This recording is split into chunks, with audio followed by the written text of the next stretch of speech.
জামায়াতের ঘাঁটি হিসেবে পরিচিত পাবনা সদর আসনে হ্যাট্রিক জয় হয়েছে আওয়ামী লীগের। একাদশ সংসদ নির্বাচনে যুদ্ধাপরাধের কালিমা মাখা দল জামায়াতকে বড় ব্যবধানে পরাজিত করায় জনমানুষের দাবি এখন মন্ত্রিত্ব। পাবনা থেকে রিজভিজয়ের রিপোর্টে বিস্তারিত।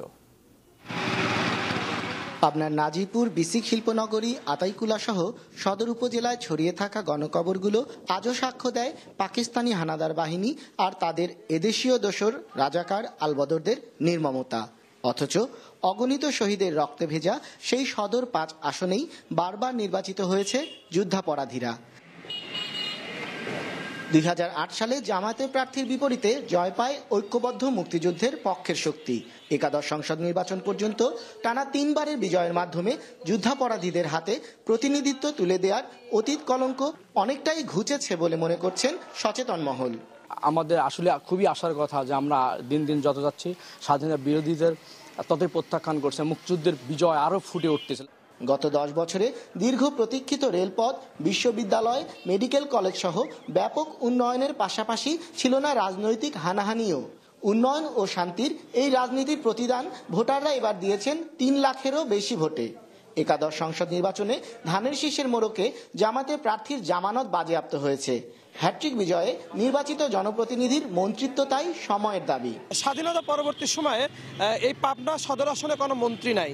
পাবনাবাসী এবার প্রত্যাশা করে অবশ্যই সদর আসন যেন একটি মন্ত্রী উপহার দেওয়া হয়। আমরা আশা করব মাননীয় প্রধানমন্ত্রী পাবনার ব্যবসায়ীদেরকে পাবনা থেকে একটি মন্ত্রিত্ব উপহার দেবেন, তার মাধ্যমে এই উন্নয়ন এবং আমাদের ব্যবসার ধারাবাহিকতা বজায় থাকবে। স্বাধীনতার পর থেকে পাবনা সদর ৫ আসনে ৬ বার নৌকার প্রার্থী বিজয়ী হলেও মন্ত্রিত্ব জোটেনি কারো ভাগ্যেই। হ্যাট্রিক বিজয়ে অনেক প্রাপ্তির সঙ্গে এখন নিজেদের প্রতিনিধিকে মন্ত্রী হিসেবে দেখতে চান সর্বস্তরের মানুষ। রিজভিজয়, এটিএন নিউজ, পাবনা।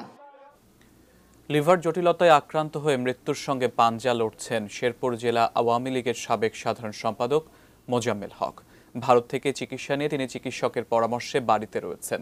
আওয়ামী লীগ সভাপতি প্রধানমন্ত্রী শেখ হাসিনার প্রতি তিনি সরকারি সহায়তায় চিকিৎসার সাহায্য চেয়েছেন। প্রায় ৮০ বছর বয়স্ক এই নেতা শেরপুর থানা ছাত্রলীগের সভাপতি ছিলেন। ১৯৮৬ সাল থেকে ২০০৭ সাল পর্যন্ত শেরপুর জেলা আওয়ামী লীগের সাধারণ সম্পাদকের দায়িত্ব পালন করেন তিনি। ১৯৭৫ সালে জাতির পিতা বঙ্গবন্ধু ও তাঁর পরিবারের সদস্যবর্গ নিহত হওয়ার পর প্রতিবাদ সভা করার কারণে ১৭ মার্চ ময়মনসিংহ জেলা কারাগারে বন্দী ছিলেন মোজাম্মেল হক। আরো কিছুদিন বাইসে যাইতে চাই, এর ব্যবস্থা চাই।